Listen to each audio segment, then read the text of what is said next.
ஹே நண்பா, ஒரு நிமிஷம். வீடியோக்குள்ள போறதுக்கு முன்னால ஒரு புக்க பத்தி பார்க்கலாம். நீங்க தேடி போறதுக்கு முன்னாடியே அவங்களே உங்ககிட்ட வந்து பேசணும்னு நினைக்கிறீங்களா? நீங்க பார்க்காத போதும் அவங்க மனசுல நீங்க மட்டும்தான் இருக்கணும்னு ஆசைப்படுறீங்களா? அப்போ இந்த how to attract women book உங்களுக்காகத்தான். இந்த புக்ல என்ன இருக்கு தெரியுமா? உளவியல் ரகசியங்கள். பெண்களை கவர நீங்க எப்படி நடந்துக்கணும்னு யாருமே சொல்லாத சைக்காலஜி ட்ரிக்ஸ் இதுல இருக்கு. பேசும் கலை. அவங்க பேசுறத கேட்டு அவங்க மனச உடனே அட்ராக்ட் பண்ண வைக்கிற அட்டகாசமான கான்வர்சேஷன் வியூகங்கள், மறைக்கப்பட்ட ஃபார்முலாக்கள். இத நீங்க தெரிஞ்சுக்கிட்டா ஒரு வாரத்துல எந்த பெண்ணையும் சுலபமா கவரலாம். இது ஒரு விலைமதிப்பில்லாத பொக்கிஷம். ஆனா உங்களுக்கு முற்றிலும் இலவசம். டவுன்லோட் செய்ய லிங்க் கீழே டிஸ்கிரிப்ஷன்ல இருக்கு. இப்போவே கிளிக் பண்ணி டவுன்லோட் பண்ணுங்க. வாங்க வீடியோக்குள்ள போகலாம். நம்ம வாழ்க்கையில ஒவ்வொருத்தருக்கும் இப்படி ஒரு அனுபவம் இருக்கும். திடீர்னு ஒரு நாள் சும்மா இருக்கும்போது, பஸ்ல பயணம் செய்யும்போது, இல்லைன்னா வேலை செஞ்சுட்டு இருக்கும்போது டக்னு ஒரு முகம் மனசுல வந்து நிக்கும். ஒரு சில பேரை நாம ரொம்ப ஈஸியா மறந்துட்டு நம்ம வேலைய பார்க்க ஆரம்பிச்சுடுவோம். ஆனா ஒரு சில முகம் மட்டும் நம்ம மனசுக்குள்ள ஒரு தனி ரூம் போட்டு அங்கேயே செட்டில் ஆகிடும். நீங்கள் யார் கூட எவ்வளவு பேசினாலும், எவ்வளவு பாசமா இருந்தாலும், ஏன் ஒரு குறிப்பிட்ட நபர் மட்டும் நம்ம மனசுல இருந்து நீங்கவே மாட்டேங்கிறாங்க? அவங்கள பத்தின நினைவுகள் ஏன் திரும்பத் திரும்ப வந்து நம்மளோட அன்றாட வாழ்க்கையில ஒரு சலசலப்பை ஏற்படுத்துது? அது காதலா இருக்கலாம், இல்லைன்னா ஒரு ஆழமான நட்பா இருக்கலாம். சில சமயம் நம்மள ரொம்ப கஷ்டப்படுத்திய ஒருத்தர் கூட இருக்கலாம்.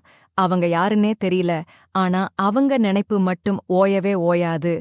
இந்த கேள்வி உங்களுக்குள்ளேயும் இருந்தா நீங்க இந்த வீடியோவை கடைசி வரைக்கும் பாருங்க. ஒரு தொழில்முறை யூடியூபர் மாதிரி இல்லாம உங்க நண்பனா நான் இன்னைக்கு இந்த மனசுக்குள்ள நடக்கும் மாயத்தை அறிவியல் மற்றும் உளவியல் ரீதியா பிரிச்சு பார்க்க போறேன். வாங்க வீடியோக்குள்ள போலாம். நண்பர்களே, நாம் ஒருத்தரை பத்தி திரும்ப திரும்ப நினைக்கிறோம் என்றால் அதுக்கு ஒரு ஸ்ட்ராங்கான உளவியல் ரீதியான காரணம் இருக்கு. அது ஒரு தீர்வு காணப்படாத புதிரை போன்றது. இதற்கான 10 முக்கிய காரணங்களை இப்போது விரிவாகப் பார்ப்போம். 1. சீகர்னிக் விளைவு. உளவியலில் இதை சீகர்னிக் விளைவு அப்படின்னு சொல்லுவாங்க. கேட்கறதுக்கு கொஞ்சம் நுட்பமானதா இருக்கலாம், ஆனா கருத்து ரொம்ப சிம்பிள். என்னன்னா, ஒரு வேலைய நாம முழுமையாகச் செய்து முடித்துவிட்டால் நம்ம மூளை அதை மறக்க ஈஸியாக அனுமதிக்கும். ஆனா ஒரு வேலைய பாதியிலேயே விட்டுவிட்டால் அதை முடிக்கும் வரை அந்த நினைவை மூளை வலுவாகப் பிடிச்சுக்கும். யோசிச்சுப் பாருங்கள். தேர்வெழுதும்போது நீங்கள் விடையளிக்காத ஒரு கேள்விதான் திரும்பத் திரும்ப ஞாபகத்துக்கு வரும் இல்லையா? அதே மாதிரிதான் இந்த உறவுகளும். முழுமை பெறாத உறவுகள், சொல்லப்படாத வார்த்தைகள் ஆகியவை சீகர்னிக் விளைவால் நம் மனதில் நிலைத்து நிற்கின்றன. 2. இரசாயனத் தூண்டுதல், டோபமைன் வளையம். ரொம்ப சுவாரஸ்யமான விஷயம் என்னன்னா, இந்த நினைவுகளுக்கும் நம்ம மூளையில சுரக்கும் டோபமைன் என்ற ஹார்மோனுக்கும் சம்பந்தம் இருக்கு. டோபமைன் என்றால் என்ன? அது நமக்கு சந்தோஷத்தைக் கொடுக்கிற ஒரு இரசாயனம். நாம் ஒருத்தரை நேசிக்கும்போது, அவங்க நம்மகிட்ட பேசும்போது, பார்க்கும்போது டோபமைன் சுரக்கும். ஆனா அவங்க தூரமா போகும்போது அந்த டோபமைன் திருப்தி நமக்கு கிடைக்காது. அப்ப என்ன ஆகும்னா, நம்ம மூளை அவங்க கிட்ட போனால் திரும்ப அந்த சந்தோஷம் கிடைக்கும் அப்படின்னு ஒரு வளையத்தை உருவாக்கிடும். அது ஒரு போதைப் பழக்கம் மாதிரி. அதனாலதான் அந்த நபரைப் பத்தின நினைவுகளை நம்மளால நிறுத்தவே முடியலை. 3. தேவை பூர்த்தி செய்யப்படாமை. சில சமயங்களில் அந்த குறிப்பிட்ட நபர் உங்களுடைய ஒரு ஆழமான தேவையை பூர்த்தி செய்திருக்கலாம். அது பாதுகாப்பு, அன்பு, அங்கீகாரம் அல்லது அரவணைப்பு போன்ற ஒன்றாக இருக்கலாம். அந்த நபர் இல்லாத போது அந்த தேவை பூர்த்தி செய்யப்படாமல் இருப்பதால் அந்த நினைவுகள் திரும்பத் திரும்ப வந்து அந்த வெற்றிடத்தை நிரப்ப முயற்சிக்கும். உதாரணமாக, ஒருவர் தனது துணையிடமிருந்து அன்பையும் ஆதரவையும் அதிகமாக எதிர்பார்த்து அது திடீரென நின்று போகும்போது அந்த பழைய நினைவுகள் மீண்டும் மீண்டும் வரும். 4. என்ன நடந்திருந்தால் என்ற நிலை. நாம் பகுதி 2 பார்த்தது போல சில உறவுகள் ஒரு தெளிவான முடிவுக்கு வராமல் என்ன நடந்திருந்தால் என்ற கேள்வியிலேயே நின்றுவிடும். அந்த நபருடன் நீங்கள் பேசியிருந்தால், நடந்திருந்தால், மாறியிருந்தால் என்ன ஆயிருக்கும் என்ற எண்ணங்கள் உங்களை அறியாமலேயே உங்கள் மனதை ஆக்கிரமித்துக் கொள்ளும். இது ஒரு கற்பனை உலகத்தை உருவாக்கி உண்மையான வாழ்க்கையில் முன்னேறவிடாமல் தடுக்கும். 5. தற்காலிகமான மகிழ்ச்சி. சில நேரங்களில் அந்த நபருடன் இருந்த உறவு உங்களுக்கு அதீத மகிழ்ச்சியையும் சில சுகமான அனுபவங்களையும் கொடுத்திருக்கும். அந்த மகிழ்ச்சியை மீண்டும் பெற வேண்டும் என்ற ஆசை அந்த நபரைப் பற்றிய நினைவுகளைத் தூண்டும். இது ஒரு தற்காலிகமான உணர்வு என்றாலும் மூளை அந்த மகிழ்ச்சிக்காக மீண்டும் ஏங்கும். 6. ஆளுமை பிரதிபலிப்பு. சில சமயம் நாம் யாரைப் பற்றி நினைக்கிறோமோ அவர்கள் நம்முடைய ஆளுமையின் ஒரு பகுதியாகவே இருப்பார்கள். அவர்கள் உங்களிடம் இல்லாத ஒரு குணத்தை அல்லது நீங்கள் விரும்பும் ஒரு குணத்தை பிரதிபலித்திருக்கலாம். அவர்களைப் பற்றி நினைப்பதன் மூலம் அந்த குணங்களை நீங்கள் ஆழ்மனதில் அடைய விரும்புவதாக இருக்கலாம். 7. சமூகத் தாக்கம் மற்றும் ஒப்பிடுதல். சமூக வலைத்தளங்கள், நண்பர்களின் திருமணங்கள், பிறந்தநாள் கொண்டாட்டங்கள் போன்ற சூழல்களில் அவர்களைப் பற்றிய செய்திகள் அல்லது படங்களை பார்க்கும்போது மீண்டும் அந்த நினைவுகள் வலுப்பெறும். மற்றவர்களின் உறவுகளுடன் உங்கள் உறவை ஒப்பிட்டு பார்க்கும்போது அந்த நபரை குறித்த நினைவுகள் மீண்டும் மனதில் வந்து செல்லும். 8. பயம் அல்லது கவலை. சில நேரங்களில் அந்த நபரைப் பற்றிய நினைவுகள் ஒரு பயம் அல்லது கவலையின் காரணமாகவும் இருக்கலாம். உதாரணமாக, அந்த உறவு ஏன் முடிவுக்கு வந்தது என்ற பயம் அல்லது மீண்டும் அப்படி ஒரு உறவு கிடைக்குமா என்ற கவலை. இந்த உணர்வுகள் உங்கள் மனதில் ஒரு பதட்டத்தை உருவாக்கி அந்த நினைவுகளை மீண்டும் மீண்டும் கொண்டு வரும். 9. உணர்வுபூர்வமான சார்பு. நீங்கள் அந்த நபரை உணர்வுபூர்வமாக மிகவும் சார்ந்திருந்திருக்கலாம். அவர்கள் உங்களுக்கு ஒரு பாதுகாப்பு உணர்வையும் வழிகாட்டுதலையும் ஆறுதலையும் அளித்திருக்கலாம். அவர்கள் இல்லாத போது அந்த உணர்வுபூர்வமான சார்பு காரணமாக அவர்களின் நினைவுகள் உங்கள் மனதில் இருந்து நீங்காமல் இருக்கும். 10. தனிமை மற்றும் வெற்றிடம். உங்கள் வாழ்க்கையில் ஒரு வெற்றிடம் அல்லது தனிமை உணர்வு இருக்கும்போது அந்த நபரை பற்றிய நினைவுகள் எளிதில் வந்துவிடும். அந்த தனிமையை நிரப்ப மனம் அறிந்த ஒரு பழைய நினைவை நாடும். இது ஒரு பாதுகாப்பான உணர்வை தருவதால் அந்த நினைவுகளை கட்டுப்படுத்துவது கடினமாகிறது. இந்த காரணங்களை நாம் இன்னும் தெளிவா புரிஞ்சுக்க 2 சின்ன உதாரணங்களை பார்க்கலாம். எடுத்துக்காட்டு 1. முதல் ஈர்ப்பு. என்ன நடந்திருந்தால் என்ற நிலை. சின்ன வயசுல நமக்கு ஒரு முதல் ஈர்ப்பு இருந்திருக்கும். அவங்க கிட்ட நம்ம பேசவே முடிஞ்சிருக்காது. ஆனா இன்னைக்கும் சும்மா இருக்கும்போது, அன்னைக்கு நான் அவங்க கிட்ட போய் பேசியிருந்தால் என்ன ஆயிருக்கும், வாழ்க்கை எப்படி மாறியிருக்கும் என்று நாம் கற்பனை செஞ்சு பார்ப்போம் இல்லையா? இதுதான் என்ன நடந்திருந்தால் என்ற நிலை என்ற ஒரு விஷயம். அந்த நபரோடு நம்ம உறவு முடிவுக்கு வரவே இல்லை. ஒரு தொடக்கப் புள்ளியும் இல்ல, ஒரு முடிவும் இல்ல. அதனால நம்ம மனசு ஒரு கற்பனை உலகத்துக்குள்ளேயே போய் அந்த உறவை நாமளே கட்டி எழுப்ப ஆரம்பிச்சிடும்.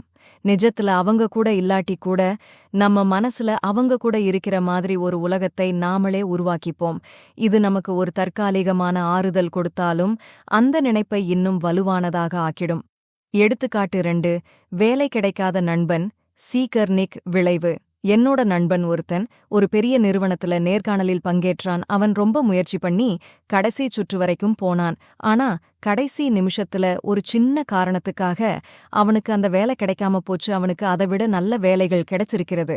ஆனா இன்னைக்கும் அவன் பேசும்போது, அந்த கம்பெனில மட்டும் எனக்கு வேலை கிடைச்சிருந்தால் என் வாழ்க்கையே வேற மாதிரி இருக்கும் என்று சொல்லுவான்.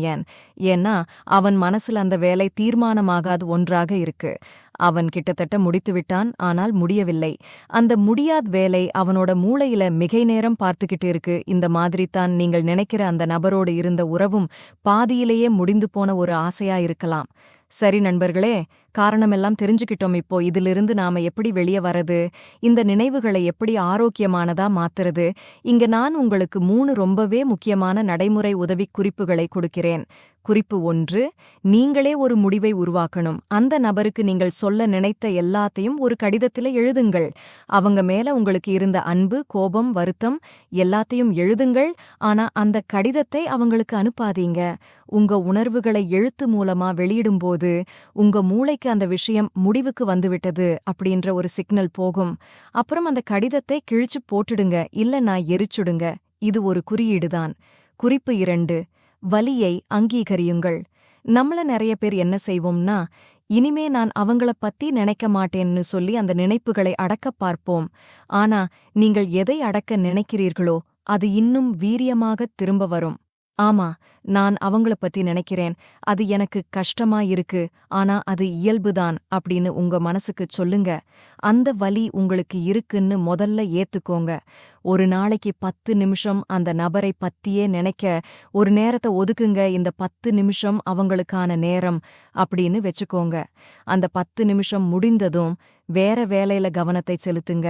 இதனால உங்க மூளைக்கு நீங்கள் அந்த நினைவை அடக்கவில்லை, ஆனா கட்டுப்படுத்துறீங்க என்று புரியும். குறிப்பு 3. வாழ்க்கையில் வெற்றிடத்தை நிரப்புங்கள்.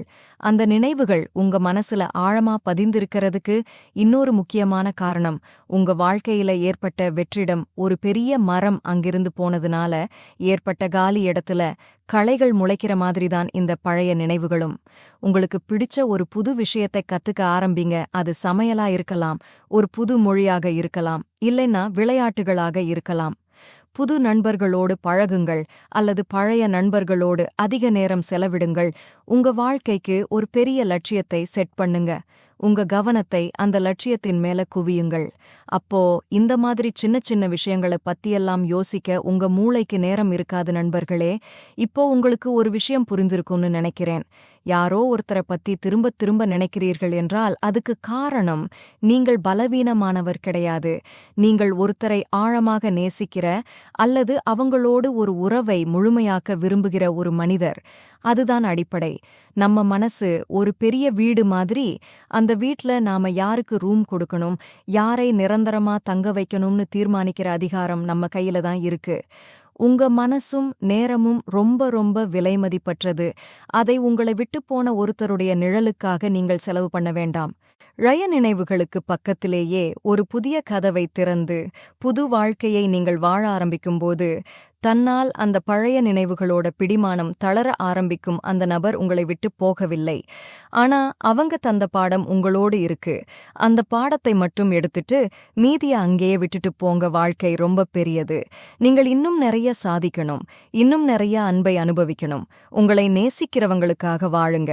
இந்த வீடியோ உங்களுக்கு பயனுள்ளதாக இருந்தால் உங்க கருத்துக்களை கமெண்டில் சொல்லுங்க. நீங்க என்ன மாதிரி வேற தலைப்பை பத்தி தெரிஞ்சுக்கணும்னு விரும்புறீங்கன்னும் சொல்லுங்க.